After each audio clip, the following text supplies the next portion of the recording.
Howdy everyone, got another video for you today. Starting off, got some of these moonfish. People also call them look-downs. I wasn't sure if I actually wanted to take them or not. I've heard people say they taste good, but took a very unmotivated shot and then missed.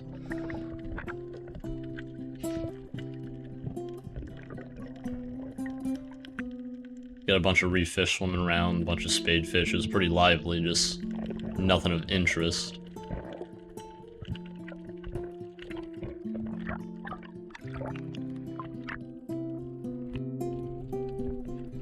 So moving on, I find these couple of ledges a little bit off the reef.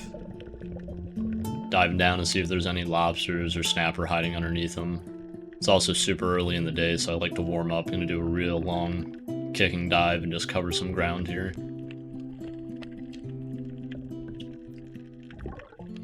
Again, this is kind of a warm-up dive, so I'm practicing stalking, so get my gun out in front, just swimming real slowly and just keeping that gun at eye level so I can shoot it if need be.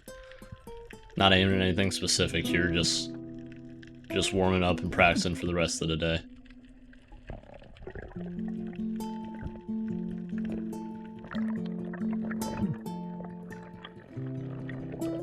Swimming even farther off the reef into just sand, I saw the sea turtle that I made chase with.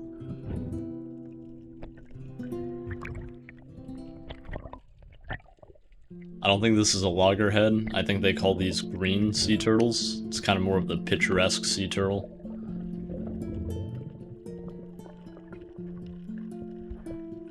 Really nice shot right there with the sun kind of glinting off its back.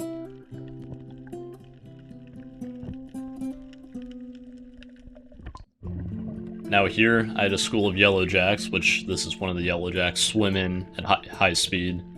And I pressed the GoPro to turn it on, and in between then and me shooting my gun, the GoPro just didn't turn on fast enough, so...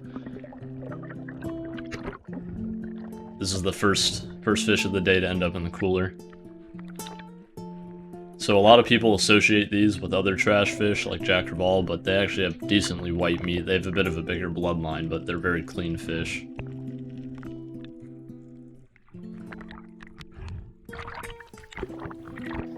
All these little tiny fish that are surrounding me too, they're the exact same species of fish, just a lot smaller. These are all yellowjacks, or people also call them barjacks. So, stab them in the brain here and bleed them. They have a major artery and vein that runs their gills. It's basically their lungs. Bleeding them, it helps make the fillets cleaner while you're actually filleting it. It's not covered in blood. Might make the bloodline a little smaller, but improves the taste slightly and just makes filleting them a lot easier. So I'm undoing the big twist this guy put in my line when he spazzed out. Turns out they really don't like being shot. My buddy got this nice dog snapper here. Shot the fish at the same time practically. So of course we had to go down and get the thumbnail photo here. Slap a filter on there. Now, after swimming back to the boat, got the fish on ice. Notice two lionfish sitting right underneath the boat. And as an added bonus, if you've ever wondered how to load a spear gun, then go ahead and show you here. Did this all in one take, diving down and shooting the lionfish.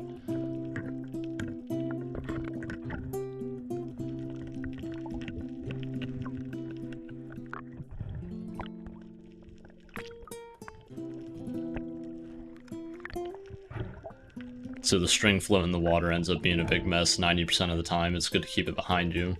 The reason we have all this string is so that all these wraps, when you fire the gun, the spear can fly at least like 15 to 20 feet without any friction besides the water before it starts tugging on the reel line.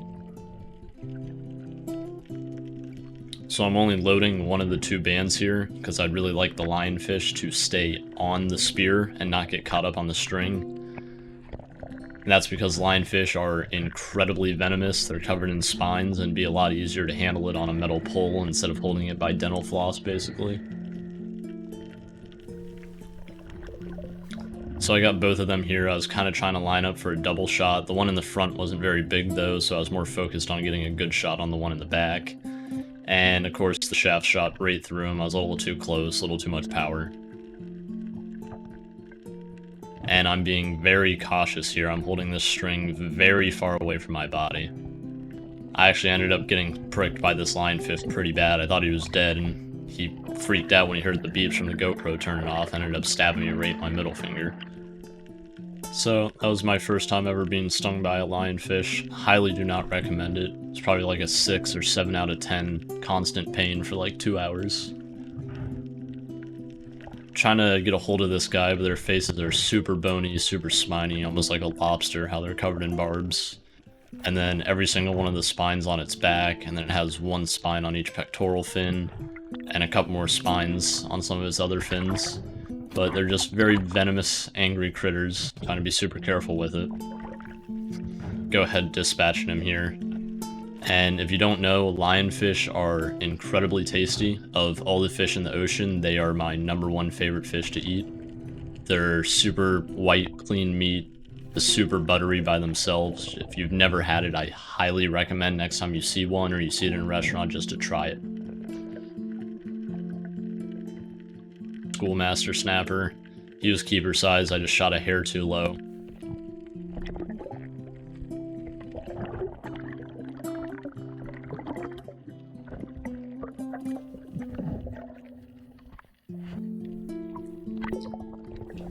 Swimming around more looking for fish, I end up seeing this pretty large school of queen angelfish, which I've never seen them school up before, but it was really pretty to see them all. I always love seeing this electric blue color on fish. It's just not something you see a lot in nature, but underwater it happens semi-often. And then right there in the bottom left, that is a French angelfish. So both those fish are the same species, but personally I think the queen angelfish are a lot prettier.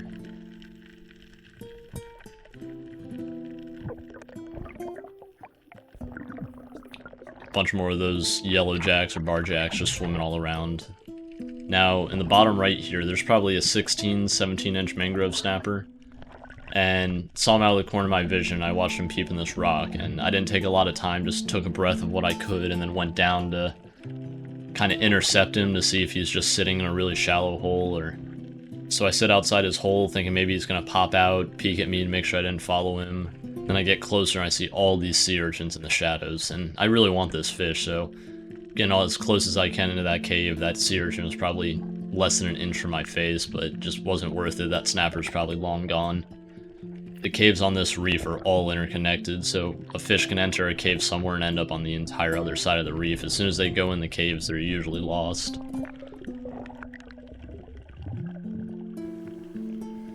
So I see another big snapper in the distance here, go down making some grunting noises, and he wasn't really curious. As soon as he saw me, he started swimming away.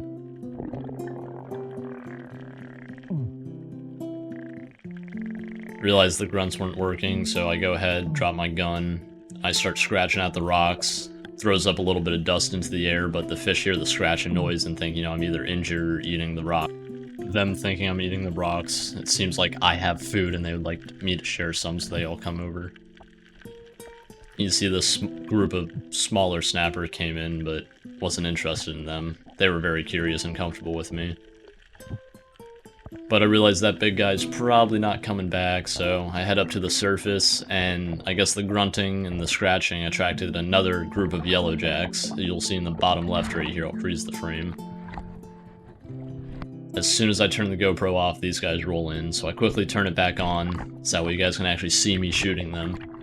And take a little bit of a longer shot. I gave him a little bit more time to run past me. Still nail him though. And then a little tip, whenever you're reef fishing, if you can, the fish is spazzing out, you can't get a hold of it, just jam it into the rock or the seafloor if you can. And then grab the fish. Definitely a big supporter of securing your fish instead of just dragging it up by the spear. Makes them scuttle less, gives a less chance of predators to take them. There's a lot of nurse sharks and Goliath groupers on this reef. Didn't see any today, thankfully. Same protocol with this guy though, stab him in the brain and bleed him, put him out of his misery, and then also make him taste a little better, a little easier to fillet.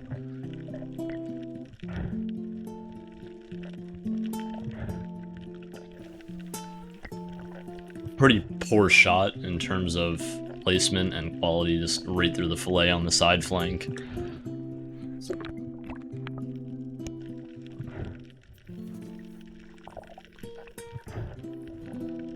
trying to stab him in his brain here, and I'm not sure if I actually got him or not, so I'm being careful handling him, keeping a hand on him at all times.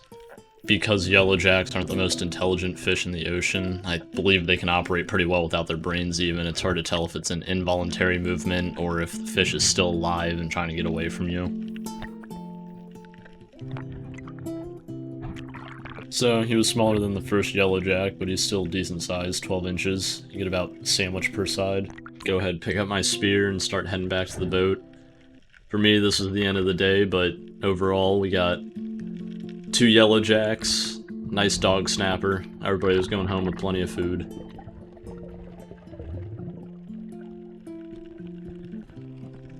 Just so I got a hand free, go ahead, stab the yellowjack in the eye with the spear. He just sits there floating, dangling. Go ahead, sort out my spear and my line. I'm just taking a nice swim back to the boat. You see the water was crystal clear today. It's usually not this clear. It's clear, but this was like almost 80 foot of viz, which was just awesome. That's the end of this video for today. If you liked it, drop down, put a like. Also, make sure to subscribe. It'll let you know whenever I upload a video. I'll put it right on the front page for you. Thank you guys for watching.